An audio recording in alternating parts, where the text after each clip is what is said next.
నెలల్లోనే సీఎం రేవంత్ రెడ్డి నిజ స్వరూపం బయటపడిందని తెలంగాణ బీజేపీ నేతలు మండిపడ్డారు. ఎన్నికల ముందు అలవిగాని హామీలిచ్చి అధికారంలోకి వచ్చాక రైతుల్ని మోసం చేశారని విమర్శించారు. అన్నదాతల కష్టాలను ఎత్తిచూపడమే లక్ష్యంగా రేపు ఇందిరా పార్కులో దీక్ష చేస్తామని తెలిపారు. కాంగ్రెస్ పాలనలో లోపాలని ప్రజల్లోకి తీసుకెళ్తామంటున్న బీజేపీ నేతలతో మా ప్రతినిధి రాజేష్ ఫేస్ టు ఫేస్. మొత్తానికి తెలంగాణలో కాంగ్రెస్ పార్టీ అధికారంలోకి వచ్చిన తర్వాత ఇచ్చినటువంటి హామీలు చేసినటువంటి పనులపైన పూర్తి స్థాయిలో కాంగ్రెస్ పార్టీ విధానాలను ఎండగట్టేందుకు బీజేపీ సమాయత్తమైంది. ఈ నెల 30వ తేదీ నుంచి వచ్చే నెల 1వ తేదీ వరకు రైతు హామీల సాధన అమలు దీక్ష పేరిట ఇందిరా పార్క్ వద్ద ధర్నా చేస్తున్నారు. దాంతో మాట్లాడడానికి విజయలపు లీడర్ ఏలేటి మహేష్ రెడ్డి గారు. సార్ చెప్పండి, పర్టికులర్గా ఏ అంశాలు రేపటి సమావేశంలో మీరు ఎజెండాగా తీసుకోబోతున్నారు? తెలంగాణ రాష్ట్రంలో తప్పుడు హామీలు ఇచ్చి తెలంగాణ రాష్ట్రంలో అమలుకు నోచుకోలేనటువంటి హామీలు ఇచ్చినటువంటి కాంగ్రెస్ ప్రభుత్వం ఈరోజు అధికారంలోకి వచ్చిన తర్వాత పూర్తిగా వైఫల్యం చెంది ఏ ఒక్క హామీని నెరవేర్చిన పరిస్థితిలో ఉన్నది. మొన్నటికి మొన్న రైతులకు రుణమాఫీ చేస్తానని చెప్పేసి దానికి 40,000 కోట్ల రూపాయలు అవసరం ఉంటుందని చెప్పి మరి అదే ముఖ్యమంత్రి గారు ఈరోజు 17,000 కోట్ల రూపాయలతో పూర్తిగా రైతు రుణమాఫీ జరిగిందని ఒకవైపు చెప్తా ఉంటే వారి మంత్రి తుమ్మల నాగేశ్వరరావు ఇంకా 13,000 కోట్ల రూపాయలు అవసరం ఉంటుందని తుమ్మల నాగేశ్వరరావు గారు చెప్పడం, అక్కడే వారు ఎన్ని అబద్ధాలు మాట్లాడుతున్నారో స్పష్టమవుతా ఉన్నది.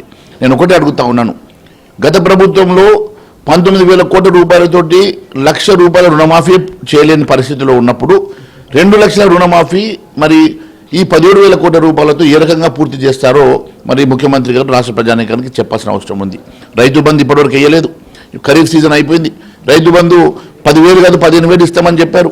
ఇప్పటి వరకు 9.5 నెలల్లో ఒక్క రూపాయి కూడా రైతు బంధు అయినటువంటి ముఖ్యమంత్రి గారు మరి ఆ రోజు వరంగల్ డిక్లరేషన్ పేరు మీద ప్రజానీకాన్ని ఏ రకంగా రైతులను ఏ రకంగా మోసం చేసి సాక్షాత్తు వాళ్ళ నాయకుడు రాహుల్ గాంధీని తీసుకొచ్చేసి ఏ రకంగా అబద్ధాలు చెప్పి ఈరోజు రైతు డిక్లరేషన్ని పూర్తిగా రాజకీయం కోసం వాడుకున్నటువంటి ముఖ్యమంత్రి గారు ఈరోజు రైతు డిక్లరేషన్లో ఏ ఒక్క అంశాన్నైనా నెరవేర్చాలని అడుగుతా ఉన్నాం.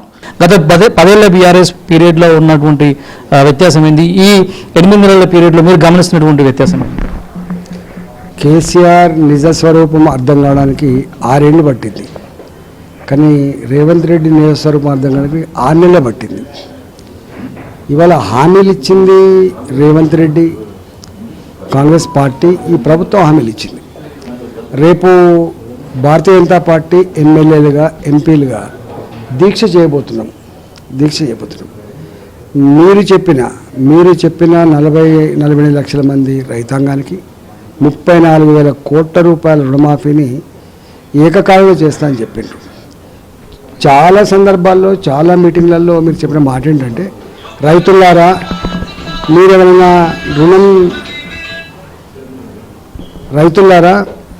రుణం తీసుకొని ఉండకపోతే వెంటనే బ్యాంకులకు వెళ్ళండి, రుణం తీసుకోండి, నేను వచ్చిన వెంటనే తొలి సంతకం పెడతా అని చెప్పిండు. అంటే ఇంత చెప్పినటువంటి రేవంత్ రెడ్డి చివరికి 34,000 కోట్లు ఉన్న రేవంత్ రెడ్డి ఎట్లా 17,000 కోట్ల రూపాయలతో రుణమాఫీ జరిగిందో ఆయన ఇప్పటిదాకా చెప్పలేదు. మేము విడతల వారీగా ఇస్తాం, మేము ఇంకా పరిశీలన చేస్తున్నామని చెప్పిండు.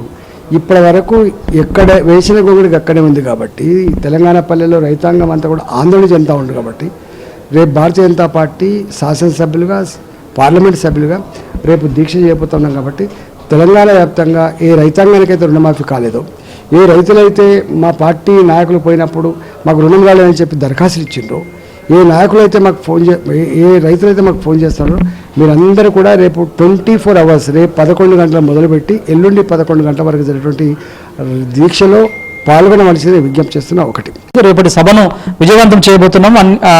రాష్ట్ర వ్యాప్తంగా ఉన్నటువంటి బీజేపీ పార్టీ నుంచి గెలిచిన ఎంపీలు, ఎమ్మెల్యేలు, పోటీ చేసి ఓడిపోయినటువంటి పార్లమెంటు సభ్యులు, ఎమ్మెల్యే అభ్యర్థులతో పాటుగా పెద్ద ఎత్తున కార్యకర్తల ఆధ్వర్యంలో ఇందిరా పార్క్ ధర్నా చౌక్ వద్ద ఈ సమావేశాన్ని నిర్వహించబోతున్నామని చెప్పేసి ఏలేటి మహేష్ రెడ్డితో పాటు సీనియర్ నేత మల్కాజ్గిరి ఎంపీ ఈటల రాజేందర్ చెప్తున్నారు. కెమెరామెన్ శేఖర్తో రాజేష్, ఆంధ్రజ్యోతి, హైదరాబాద్.